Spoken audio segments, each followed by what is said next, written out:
मिर्जापुर और प्रयागराज के दौरे पर रहने वाले हैं और इसे लेकर तैयारियां भी की जा रही है। मिर्जापुर में मां विंध्यवासिनी के दर्शन पूजन करेंगे सीएम योगी और विंध्यवासिनी धाम में हो रहे निर्माण कार्यों का जायजा भी लेंगे। अधिकारियों के साथ समीक्षा बैठक भी आज उनकी होनी है और बैठक के बाद प्रयागराज के लिए रवाना होंगे मुख्यमंत्री योगी आदित्यनाथ। तो बड़ी खबर और बड़ी जानकारी आपको देते चले, आज मिर्जापुर और प्रयागराज के दौरे पर रहने वाले मुख्यमंत्री योगी आदित्यनाथ। योगी दोपहर करीब 2 बजे मिर्जापुर पहुंचने का उनका कार्यक्रम है और दोपहर 2:20 पर मां विंध्यवासिनी मंदिर में दर्शन और पूजन करेंगे। इसके बाद धाम में हो रहे निर्माण कार्यों का निरीक्षण करेंगे और दोपहर 3 बजे जनप्रतिनिधियों और अधिकारियों के साथ समीक्षा बैठक होनी है।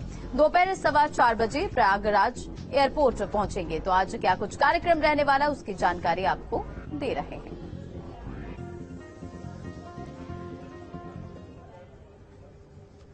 बढ़ते आगे और सरकार लगातार पीएफआई के नेटवर्क को ध्वस्त कर रही है। लखनऊ से एसडीपीआई नेता अहमद बेग गिरफ्तार कर लिया गया है। तो बड़ी खबर आपको बताते चले, सरकार पीएफआई के नेटवर्क को लगातार ध्वस्त कर रही है, शिकंजा कस रही है, लगातार छापेमारी की जा रही है और इसी बीच लखनऊ से ये बड़ी खबर, जहां लखनऊ से एसडीपीआई नेता अहमद बेग गिरफ्तार कर लिया गया है। लैपटॉप, मोबाइल से राष्ट्र विरोधी दस्तावेज भी बरामद किए गए हैं। तो पीएफआई का पॉलिटिकल कनेक्शन, लखनऊ में एसटीएफ और मदईगंज पुलिस की संयुक्त टीम ने गुरुवार शाम खदरा में मक्कागंज मस्जिद के पीछे छापेमारी कर एसडीपीआई यानी कि social democratic party of India के नेता मोहम्मद अहमद बेग को गिरफ्तार कर लिया है और अहमद अपने नुमाइंदों और पार्टी के लोगों के जरिए देश में विद्रोह फैलाने की साजिश रचा था। उसके पास से लैपटॉप, मोबाइल और अन्य इलेक्ट्रॉनिक्स गैजेट्स बरामद किए गए हैं और तमाम तरह के राष्ट्र विरोधी दस्तावेज भी मिले हैं और इन दस्तावेजों में विद्रोह फैलाने की साजिश भी सामने आई है। और देखिए, पीएफआई का पॉलिटिकल कनेक्शन, कई राष्ट्र विरोधी दस्तावेज बरामद किए गए हैं। अहमद बेग से लैपटॉप भी बरामद किए गए। तो इस पूरे मामले में कार्रवाई की गई, क्या कुछ बरामद हुआ है वो आपको ग्राफिक्स के जरिए बताते चले। अहमद बेग ने 2022 में विधानसभा चुनाव लड़ा था। बहराइच की कैसरगंज विधानसभा से निर्दलीय उन्होंने चुनाव लड़ा था और एक पत्नी को तलाक देकर दूसरी पत्नी के साथ वो रहता था। अहमद बेग हिंसक और आपराधिक गतिविधियों में भी शामिल था, ये भी जानकारी है। और अहमद बेग पर धार्मिक कट्टरता की पाठशाला चलाने का भी आरोप है। राजस्थान, एमपी, महाराष्ट्र, वेस्ट बंगाल, कर्नाटक, केरल में भी जानकारी निकलकर सामने आई है इसे लेकर। और अहमद बेग की यूएपीए के तहत गिरफ्तारी हुई है और इस पूरे मामले पर कार्रवाई की जा रही है।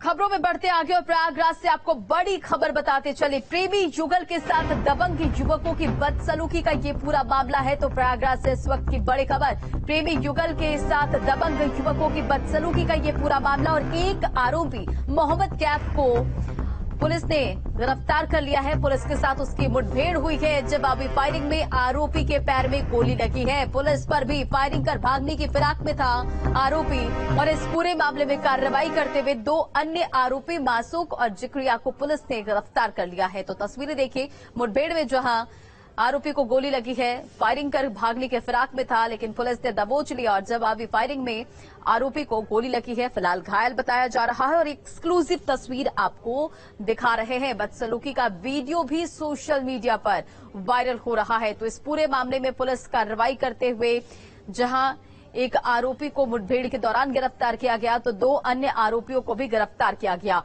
और इन 2 तस्वीरों पर अब नजर डालिए। पहली तस्वीर जहां आरोपी मोहम्मद को गिरफ्तार कर लिया गया है, मुठभेड़ के दौरान उसे गोली लगी है। तो दूसरी तस्वीर पर भी नजर डालिए। 2 आरोपी पहले ही इस पूरे मामले में जहां गिरफ्तार कर लिए गए हैं, तो वहीं किस तरह से प्रेमी युगल के साथ बदसलूकी की जा रही है और ये तस्वीरें सोशल मीडिया पर वायरल हो रही है।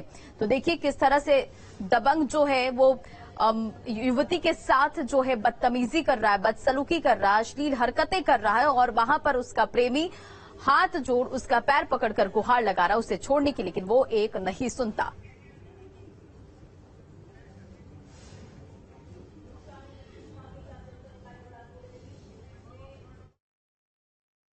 रामफल इनारी थाना महुआइमा में पुलिस और बदमाशों के बीच में आज मुठभेड़ हुई है। पुलिस टीम द्वारा यहां पर चेकिंग की जा रही थी, तभी एक बदमाश ने जान से मारने की नियत से पुलिस टीम पर हमला कर दिया। आत्मरक्षार्थ हिदायत देने के पश्चात पुलिस टीम ने भी उस पर फायरिंग की और वो बदमाश घायल हुआ है। बदमाश की शिनाख्त मोहम्मद कैफ निवासी सिसई सिपाह थाना मोवाइमा के रूप में हुई है।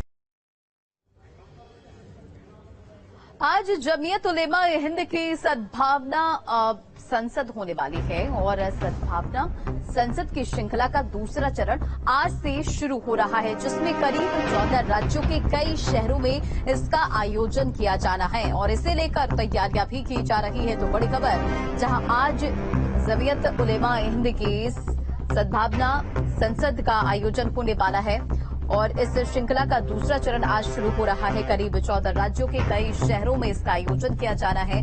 देश में सांप्रदायिक सद्भाव बनाने के लिए इस कार्यक्रम का आयोजन किया जाना है।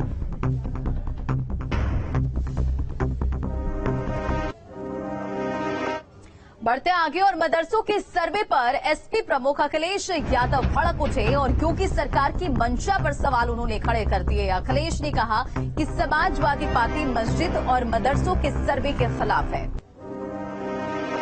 मदरसों के सर्वे को लेकर लगातार जहां एक तरफ बवाल मचा हुआ है, विपक्ष निशाना साधता हुआ नजर आ रहा है, तो मदरसों के सर्वे पर अखिलेश यादव भी भड़क उठे हैं और क्योंकि सरकार की मंशा पर उन्होंने सवाल खड़े कर दिए।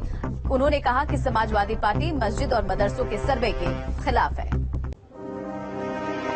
सर, वक्फ को लेकर भी कुछ बात हुई, जो लगातार सर्वे हो रहा है इनका, सर्वे के खिलाफ समाजवादी पार्टी। सर, वक्फ को लेकर भी कुछ बात हुई, जो लगातार सर्वे हो रहा है इनका, सर्वे के खिलाफ समाजवादी पार्टी। सर, वक्फ को लेकर भी कुछ बात हुई, जो लगातार सर्वे हो रहा है इनका, सर्वे के खिलाफ समाजवादी पार्टी। निजी मदरसों के सर्वे पर बयानबाजी जारी है। यूपी मदरसा शिक्षा परिषद के चेयरमैन का बयान सामने आया। सर्वे के सभी कुछ नहीं निकला, अहमद जावेद का ये बयान सामने आया है। तो निजी मदरसों के सर्वे पर बयानबाजी का सिलसिला जहां जारी है, वहीं यूपी मदरसा शिक्षा परिषद के चेयरमैन का बयान सामने आया है। अहमद जावेद का बयान, उन्होंने कहा कि सर्वे में अभी कुछ नहीं निकला। डॉक्टर इफ्तिकार अहमद जावेद का ये बयान सामने आया है। तो निजी मदरसों को लेकर लगातार विपक्ष निशाना साध रहा है। बयानबाजी का दौर लगातार जारी है, सवाल खड़े किए जा रहे हैं। इसी जिले से भी कोई भी रिपोर्ट, कोई भी आंकड़ा न शासन को प्राप्त हुआ है, न मदरसा बोर्ड को प्राप्त हुआ है। लेकिन इस दरमियान वैध, अवैध, असली, फर्जी जैसी खबरें देकर के समाज में एक माहौल को दूषित करने का प्रयास किया जा रहा है। 2018 में जब पोर्टल बना, उस समय करीब 2500 मान्यता प्राप्त मदरसे पोर्टल पर नहीं चढ़ पाए। उनकी वजह जो भी रही हो, अभी उस डेटा से इस गैर मान्यता प्राप्त सर्वे का कोई दूर दूर तक मतलब नहीं है। इधर हरदोई पहुंचे एआईएमआईएम के यूपी प्रदेश अध्यक्ष ने भी मदरसों के सर्वे पर बयान दिया है। उन्होंने क्या कुछ कहा, आपको वो भी सुनाते हैं, सुनिए।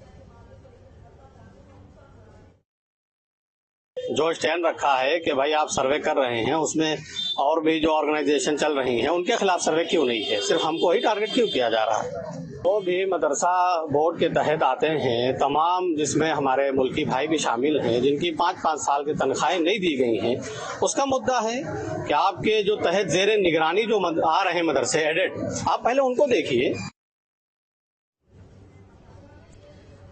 उत्तर प्रदेश संभवतः पहला ऐसा राज्य बन गया है जहां महिलाओं पर होने वाले अपराध की अग्रिम जमानत अपराधियों को नहीं मिलेगी। योगी सरकार ने विशेष तौर पर पॉस्को और 376 यानी कि रेप, इन मामलों को लेकर विधेयक सदन में पास कराया गया है, जिसमें अग्रिम जमानत मिलने के प्रावधान को खत्म कर दिया गया है। सरकार की मंशा है कि अपराधियों को कड़ा संदेश जाए और सरकार ऐसे अपराधियों के लिए सख्त से सख्त कार्रवाई करेगी। हमारे साथ संसदीय मंत्री सुरेश खन्ना जी हैं। बहुत महत्वपूर्ण एक बिल पास हुआ है, विधेयक पास हुआ है, जिसमें महिलाओं के खिलाफ बढ़ रहे अपराध को लेकर के अंतरिम जमानत रोक लगाई है। एक महत्वपूर्ण विषय है जी। एंटीसिपेटरी बेल उन लोगों को न दी जाए जिनके ऊपर बलात्कार का आरोप हो या जो पॉक्सो एक्ट के मुलजिम, उन लोगों को एंटीसिपेटरी बेल का लाभ नहीं मिलना चाहिए। ये आज खासतौर से बिल पास किया गया है। जो लोग इसके पीछे का वजह सिर्फ यही है कि महिलाओं के प्रति हम ज्यादा संवेदनशील हैं, ज्यादा संवेदनशीलता है पॉक्सो एक्ट के मामले में और महिलाओं के मामले में। उसमें बलात्कार के केसेस में हमने वो किसी तरह का साक्ष्य किसी तरह से साक्ष्य मिटा ना पाए, इस तरह का कोई कार्रवाई ना हो पाए, इसलिए देखिए साक्ष्य तो जहां तक उसकी बात है वो तो हमारी सरकार में कोई कितना भी पावरफुल हो, कानून सबके लिए बराबर है। ये हम कई बार कह चुके हैं। योगी जी की सरकार में ये आज से नहीं 5 साल से ये बात इस्टेब्लिश हो चुकी है कि हम हर तरह से रूल ऑफ लॉ चाहते हैं और नीचे तक रूल ऑफ लॉ का मैसेज होना चाहिए। हमारे साथ संसदीय मंत्री सुरेश खन्ना कहते हैं बहुत बड़ा कड़ा संदेश है इस बात को भी लेकर के कि योगी सरकार 0 टॉलरेंस पे काम करती है और महिलाओं को लेकर के। वीडियो जर्नलिस्ट अमित के साथ आलोक पांडे, न्यूज स्टेट, लखनऊ। महिलाओं पर अपराध करने वाले अपराधी को अग्रिम जमानत नहीं मिलेगी और इसी विधेयक को दोनों सदनों में पास किया गया। देखिए इस पर महिलाओं की क्या प्रतिक्रिया और क्या राय है। वुमेन्स की सिक्योरिटी के लिए बहुत ही अच्छा कदम है और इससे ऑब्वियसली लोगों को बहुत ज्यादा फायदा होगा, तो मुझे तो अच्छा लगा। इसके 2 पर्सपेक्टिव हो सकते हैं। एक तो ये बहुत अच्छा कदम है कि अगर सच में कल्प्रिट है और वो क्राइम किया तो उसे पूरी पनिशमेंट मिलेगी, लेकिन अगर कई बार ऐसा होता है कि कुछ निर्दोष लोग फंस जाते हैं, तो इस चक्कर में अगर पूरी पनिशमेंट करनी पड़ेगी तो वो एक डिसएडवांटेज है।